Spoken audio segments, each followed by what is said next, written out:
Good morning everyone. सब लोग कैसे हैं? आई होप सभी लोग बढ़िया होंगे। माइक सेट कर लेते हैं, आज की क्लास को कंटिन्यू करते हैं। सबसे पहले हम लोग एक बार रिकैप लेंगे। इट मीन्स रिकैप का मतलब प्रीवियस डे हमने क्या बातचीत की थी। हमने प्रीवियस डे बात की थी आपके सिलेबस की, और सिलेबस में मैंने आपको बताया था कि आपके साइंस का सिलेबस 3 पार्ट में डिवाइडेड है। जैसा कि मैंने आपको कहा था केमिस्ट्री, बायोलॉजी एंड फिजिक्स, और सबके मार्क्स आपको बताए थे। Like chemistry 25 marks, bio 25 marks and physics 30 marks. आज हम एक पोर्शन उसका स्टार्ट करने जा रहे हैं, एक पोर्शन केमिस्ट्री, जिसमें उसकी पहली यूनिट जिसका नाम है chemical substances nature and behaviour. उस यूनिट में एक पहला पोर्शन जो है केमिकल रिएक्शंस, इसको कवर अप करेंगे सबसे पहले हम। तो केमिकल रिएक्शंस में सबसे पहले हम लोग ये देखेंगे कि कौन कौन सा सिलेबस के अकॉर्डिंग हमको पढ़ना है। सिलेबस के अकॉर्डिंग जो पहली टॉपिक दी गई है वो है केमिकल इक्वेशंस, सेकेंड टॉपिक है balance chemical equations, and third है implications of a balanced chemical equations। Next है टाइप ऑफ केमिकल रिएक्शंस।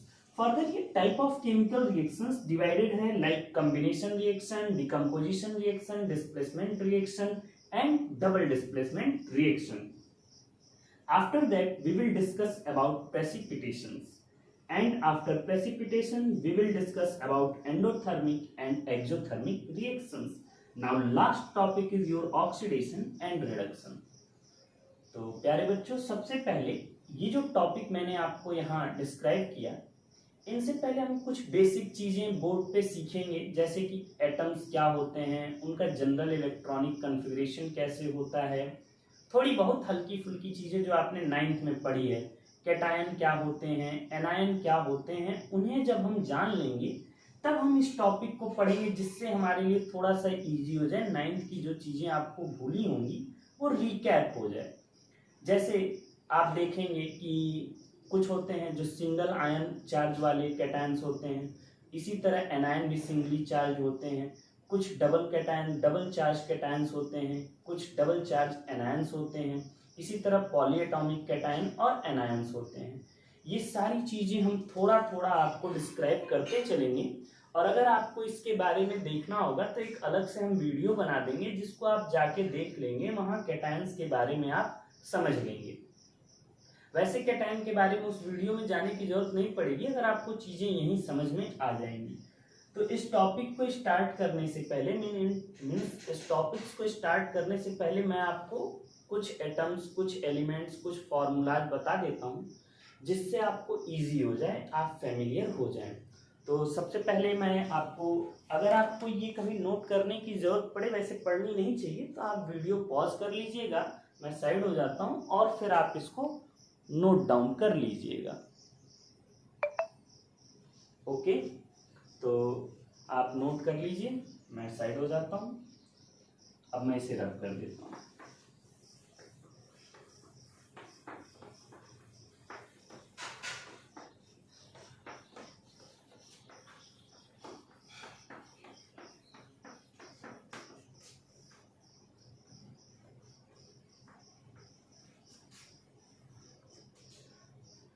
सबसे पहली बात जो हम देख रहे होंगे, जैसे सबसे पहला जो एलिमेंट है पीरियोडिक टेबल का वो है हाइड्रोजन, वो है हाइड्रोजन। इसके बाद जो दूसरा एलिमेंट है helium, lithium, beryllium, boron, carbon, nitrogen. ठीक है, तो हाइड्रोजन का atomic number 1, after that helium 2, lithium 3, beryllium 4, boron 5, carbon 6, nitrogen 7। अच्छा, ये एक बेसिक सी चीज है जिसको मैं आपको बता देता हूँ कि सपोज दैट कोई एलिमेंट यक्स है, अगर हम यहाँ जो अपर पोर्शन होता है सुपरस्क्रिप्ट, एंड ये होता है सबस्क्रिप्ट। सबस्क्रिप्ट में जो लिखने का पैटर्न है वो यहाँ हम नोट करते हैं atomic number, what atomic number, और यहाँ हम नोट करते हैं एटॉमिक मास। तो आज हम केवल बातचीत करेंगे एटॉमिक नंबर से, क्योंकि हमारी जो बातचीत होने वाली है वो इसी से रिगार्डिंग है। तो इसको हम लोग पहले डिस्कस करते हैं, फिर उसे भी देख लेंगे। बार बार मिटाने के लिए मुझे इसे लेना हो रहा है, ठीक है कोई नहीं। देखिए, तो मैंने यहाँ आपको जो लिखा है सारे एलिमेंट्स का क्या राइट किया है आपके लिए, एटॉमिक नंबर राइट किया है। क्या राइट किया है? Atomic number. तो इलेक्ट्रॉनिक कॉन्फ़िगरेशन के लिए हमने पहला एलिमेंट H1 चुना। इस एटॉमिक नंबर का इलेक्ट्रॉनिक कॉन्फ़िगरेशन करने से पहले मैं आपको एक साइंटिस्ट को याद दिलाना चाहूँगा जिनका नाम था बोस साहब। कौन थे? नील बोस। ठीक है, इन्होंने एटम के स्ट्रक्चर के बारे में कुछ बताया था, जो आप हायर क्लास में ब्रॉड स्पेक्ट्रम में पढ़ेंगे। यहाँ हम आपको बेसिक चीजें बताते हैं। इन्होंने एक रूल दिया था कि किसी भी एटम में इलेक्ट्रॉन को जो फिल करना है वो इस रूल से फिल करिए 2n², where n is the number of shell. What? Number of shell. क्या बताया कि नंबर ऑफ सेल क्या होता है? तो इसे जानने से पहले हम आपको एक एटम छोटा सा टॉपिक करके दिखाते हैं क्या होता है। देखिए, सपोज दैट कि ये जो केमिस्ट्री में ये सारी चीजें हम पढ़ेंगे ये एज्यूम्ड है, ये दिखी है नहीं, हमने मान लिया है कि ऐसा होता है। एटम का एक जो सेंट्रल पार्ट होता है जिसे हम न्यूक्लियस कहते हैं, जहां प्रोटॉन और न्यूट्रॉन रहते हैं। ये जो न्यूक्लियस वाली बात थी, 9th की चीजें मैं आपको रिकैप करा रहा हूँ, रदरफोर्ड साहब ने बताई थी। स्कैटरिंग एक्सपेरिमेंट उन्होंने किया था गोल्ड की थीन शीट फॉइल लेकर। फिर ये बताया कि जो ये सर्कल पार्ट है जहां इलेक्ट्रॉन क्या कर रहे होते हैं, रिवॉल्व कर रहे होते हैं। अच्छा, ये जो आपको मैं आज यहाँ सर्कल सा दिखा रहा हूँ, एक्चुअल में ये सर्कल होता नहीं है। क्लास 11th में आप देखेंगे यही चीज जो है पार्टिकल नेचर की तरह इलेक्ट्रॉन बिहेव करेगा और यही वेव नेचर भी बिहेव करेगा। अभी के लिए आप समझो कि सर्कुलर पार्ट पर रिवॉल्व कर रहा है इलेक्ट्रॉन। तो जो ये फर्स्ट होता है ना, इसको हम फर्स्ट सेल कहते हैं। क्या कहते हैं? फर्स्ट सेल, जिसे लेटर के से डिनोट करते हैं। और ये होता है सेकेंड सेल, इसे हम यल लेटर से डिनोट करते हैं।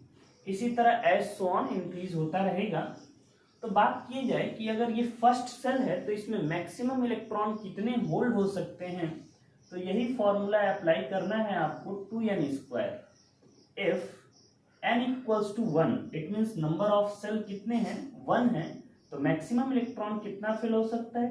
2 multiply 1² equals to 2 multiply 1 equals to 2। Means ये जो एटम है इसका पहला सेल कितने इलेक्ट्रॉन होल्ड कर सकता है? 2। अब मैं इसे मिटा देता हूं और हर एक सेल के लिए आपको एक बार ड्रॉ करके दिखा देता हूं। अगर वही सेकेंड सेल हो, if n equals to 2, then what will we do? We do 2n², where 2 multiply, put the value of n, 2² equals to 2 multiply 2 to the 4 equals to 8। Means अगर हम फर्स्ट सेल की बात करें तो first cell में maximum number of electron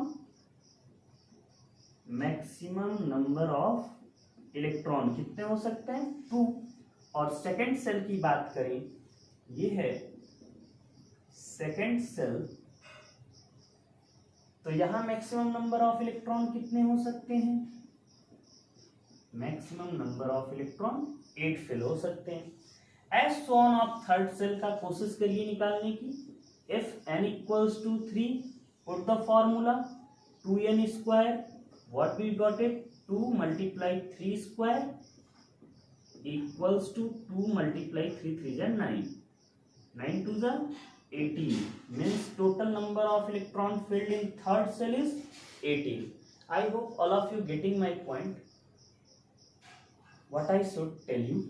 lighting का issue जो आपको आ रहा होगा उसको मैनेज करिए, वैसे कोई दिक्कत है नहीं, ऊपर के पोर्शन में नहीं कोई दिक्कत है, जहाँ मैं लिख रहा हूँ वहाँ लाइट का इशू नहीं होगा, तो इग्नोर करिए। वैसे आपका कंसंट्रेशन वहीं जा रहा होगा मुझे लग रहा है, इसको देखेंगे कभी सही करेंगे, अभी तो टाइम नहीं है बिल्कुल। ये आपको मेरी बातें समझ में आ गई होंगी आई होप। तो चलिए अब एक एक एटम के लिए हम करना शुरू करते हैं। एक चीज और आपने पढ़ा होगा कि अगर कोई एटम न्यूट्रल स्टेट में है, मीन्स अपने ग्राउंड स्टेट में है, मीन्स ना तो वो इलेक्ट्रॉन लूज कर रहा है और ना ही गेन कर रहा है, उस सिचुएशन में आपको पता होगा कि atomic number equals to proton number equals to electron number. तो किसी भी एटम का, सपोज दैट मैंने हाइड्रोजन ले लिया, इसका अगर हमें एटॉमिक नंबर पता है और हम पूछ दें प्रोटॉन के नंबर तो आप क्या बताएंगे 1। वहीं अगर हम पूछ दें इलेक्ट्रॉन के नंबर तो आप क्या बताएंगे 1। एक और फॉर्मूला होता है जहां लिखा होता है एटॉमिक मास और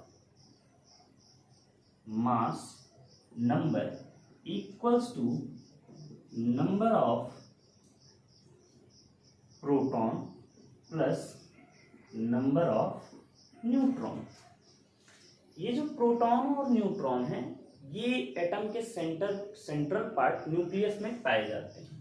इस तरह के ये दो फॉर्मूले इस क्लास में हम यूज करेंगे और देख लेंगे बाकी चीजें। तो चलिए इलेक्ट्रॉनिक कॉन्फ़िगरेशन के लिए जो मेनली हमें जरूरत है वो है नंबर ऑफ इलेक्ट्रॉन्स। तो आई होप मेरी इतनी बातें आपके ब्रेन में गई होंगी। आगे बढ़ते हैं, देखते हैं मेरे प्यारे इलेक्ट्रॉन्स। चलिए स्टार्ट करिए हाइड्रोजन। हम एक काम करते हैं, इस चीज को यहाँ रब कर देते हैं, यहाँ हम लिख देते हैं आपको सेल KLMNS जहां तक आपको जाना हो। अब मैंने पहला एलिमेंट हाइड्रोजन लिया, तो बताइए कि आपको यहाँ नंबर ऑफ एटॉमिक नंबर कितना शो हो रहा है 1। इसका मतलब कि प्रोटॉन के नंबर भी हो गए 1 और इलेक्ट्रॉन भी कितना हुआ 1। एक ही हमारे पास प्यारा सा इलेक्ट्रॉन है, तो वो किस सेल में जाएगा K सेल में, क्योंकि K की मैक्सिमम होल्डिंग कैपेसिटी कितनी है 2।